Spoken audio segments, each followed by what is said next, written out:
This kit comes in a leather and fabric pouch with drawstrings which make it easy to open and close. You can open it like so. You'll find everything you need inside to start making a fire.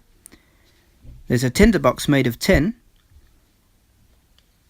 Inside you can find plenty of charcloth tinder to use. There's also a piece of flint and a steel striker. And here's some twine to use as dry kindling. You can easily produce sparks, as you can see, by striking the flint with a steel striker. If you tear off a piece of the charcloth tinder, you can place it on the flint, like so, and by striking the flint and the tinder, you can produce an ember, just like this. If you blow on it gently, you'll make it brighter and make it more longer lasting.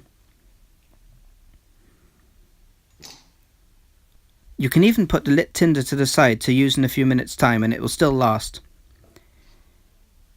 Everything easily packages back together and you can put it back in the pouch for easy opening later on, whenever you need to use it.